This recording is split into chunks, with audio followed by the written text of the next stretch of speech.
dari hasil tersebut kita mencurigai kalau emang ada sumbatan, kita biasa proceed sama melakukan operasi pengambilan sperma. Oh. Itu yang kita kenal PESA dan testicular biopsy.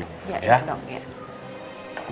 Jadi setelah melakukan beberapa pemeriksaan ya terhadap Pak Fandi, kita dapat berkesimpulan bahwa beliau mengalami suatu keadaan yang disebut azoosperma atau tidak adanya sperma dalam cairan maninya yang diakibatkan oleh suatu sumbatan. Jadi pada kasus ini masih dapat kita lakukan untuk pengambilan sperma dari testisnya atau dari saluran epididymisnya yang kita kenal dengan prosedur PESA atau TESA.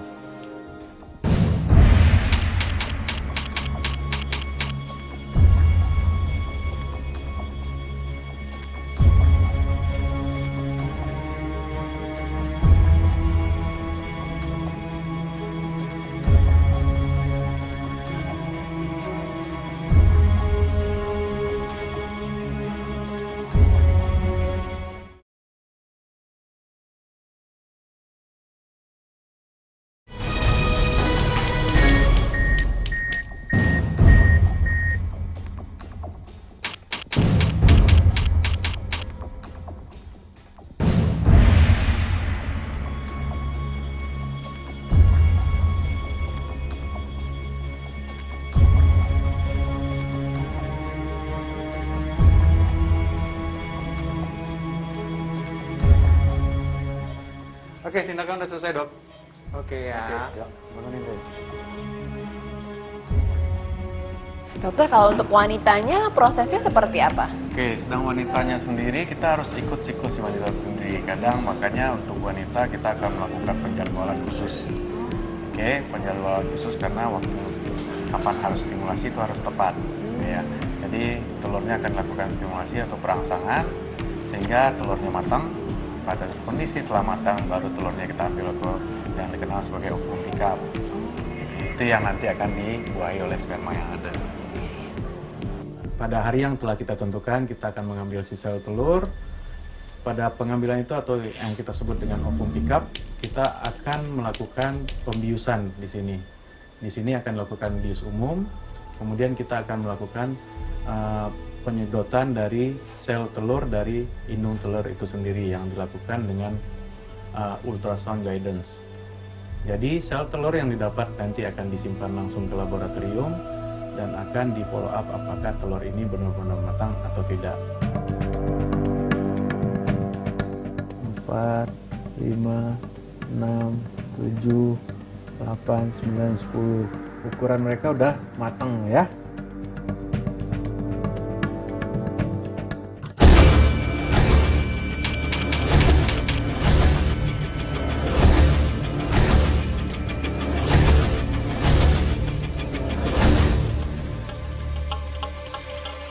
Boleh kita mulai, Dok? Ya, silakan.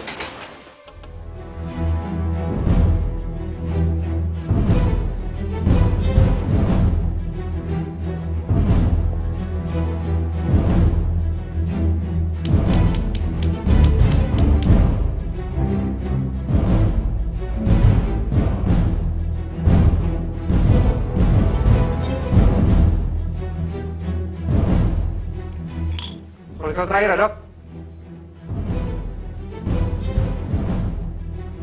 Yang kanan juga udah habis ya. Oke, Dok, sip. Oke, terima kasih.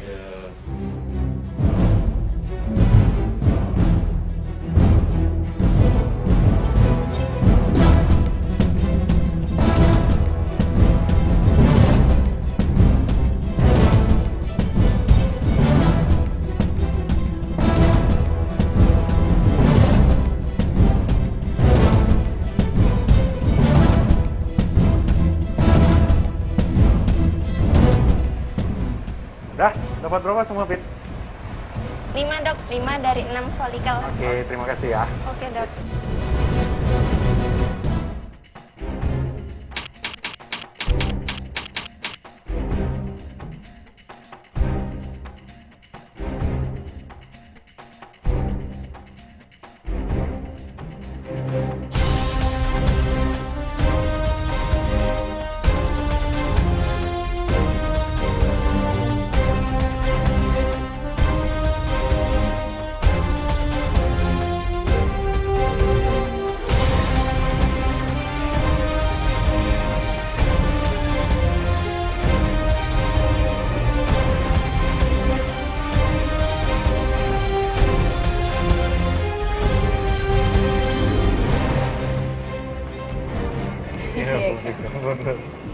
setelah dilakukan pembuahan di laboratorium, dok, biasanya berapa lama bisa ditanamkan ke rahim ibu?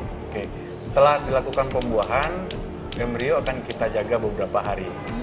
Tujuannya untuk melihat perkembangannya dan biasanya akan kita lakukan grading di situ. Jadi ada embrio yang bagus, ada embrio yang kurang bagus di situ. Dan ada yang tidak tumbuh, tentu yang tidak tumbuh tidak akan kita tanamkan. Ya. Rata-rata penanaman kembali sekitar 3-5 hari setelah pembuahan terjadi.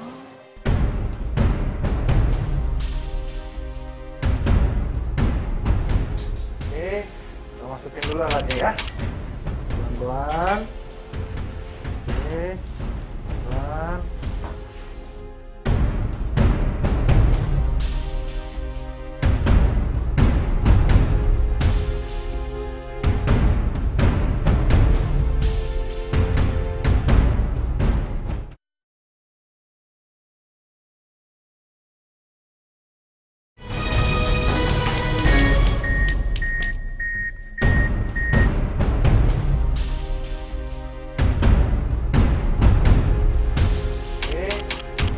Alatnya ya, pelan-pelan. Oke, pelan.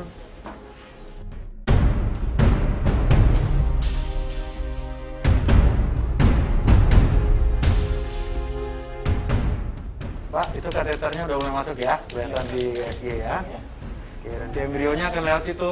Oke, Bu Siska nyaman ya? Oke, lampu mati, loading ya.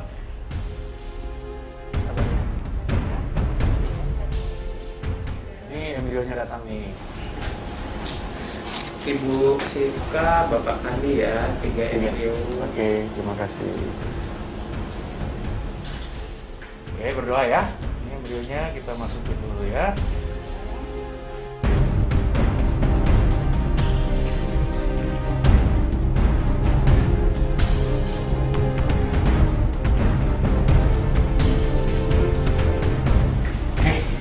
Embrionya udah ditanam ya. Oke, sekarang kita tinggal berdoa. Kita tunggu hasilnya 2 minggu lagi. Ya. Nanti 2 minggu lagi kita tes kencing sama tes darah untuk memastikan hamil apa tidak. Ya. Untuk sementara tutup baringan kayak begini, kita sengaja. Ini mulai dari saat ini kita kasih obat penguat janin ya. Ini dimasukin ke dalam kemaluan sekali sehari. Oke. Ya. Dokter, jadi berapa lama proses keseluruhan yang dibutuhkan untuk bayi tabung ini? Oke, jadi secara total itu ada yang short protokol itu sekitar 2 minggu. Kalau yang long protokol itu 6 minggu. Pemilihan protokol yang mana nanti dokternya akan mungkin di awal proses. Jadi antara 2 sampai 6 minggu? Iya, 2 sampai 6 minggu. Ya. Kemudian biasanya berapa lama sudah bisa dicek apakah wanita tersebut sudah hamil atau belum? Itu 2 minggu setelah penanaman si embrio tadi, itu kita melakukan tes kehamilan. Kemudian faktor-faktor apa saja yang mempengaruhi keberhasilan program bayi tabung ini? Ya, tentu kita lihat kasus per kasus ya. Dari segi usia misalnya. Makin tinggi usia, keberhasilannya makin turun. Atau berapa derajat berat endometriosis misalnya, makin berat derajatnya makin turun angka keberhasilannya. Jadi kasus per kasus. Banyak tapi ya? overall sekarang angka keberhasilan kita sekitar 30-40%. Wah, Ya. dokter terima kasih sekali dok sudah diterangkan banyak mengenai bayi tabung. Saya jadi mengganggu waktu prakteknya dok. Oke, nggak apa-apa, dengan senang Iya, hati. terima kasih Oke. banyak dokter Irham. Ya, hati-hati di jalan ya, Iya, sampai ketemu. Jumpa lagi. Salam Terima hormat. kasih Oke, dokter. iya. Iya. Pemirsa, teknologi kedokteran sekarang sudah sangat maju. Jadi bagi Anda yang sulit untuk mempunyai anak, jangan khawatir dan jangan berkecil hati karena masih ada upaya alternatif yaitu program bayi tabung. Saya Sonia Wibisono, sampai jumpa di Dr. Sval berikutnya.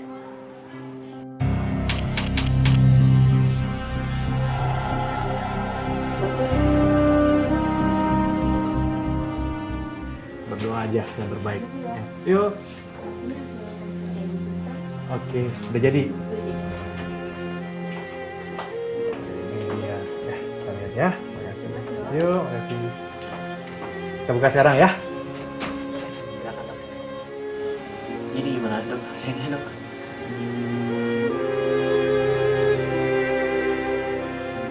Selamat. Istri Anda hamil. Oke, sama-sama ya. Oke, syukur. Perasaan saya sangat bahagia sekali waktu melahirkan anak saya Adam, anak pertama, karena pada saat program bayi tabung itu dijalankan, waktu itu saya dapat telurnya katanya ada 7, kemudian ternyata 4 kosong, ada cuma 3 yang bagus. Nah, dari 3 itu setelah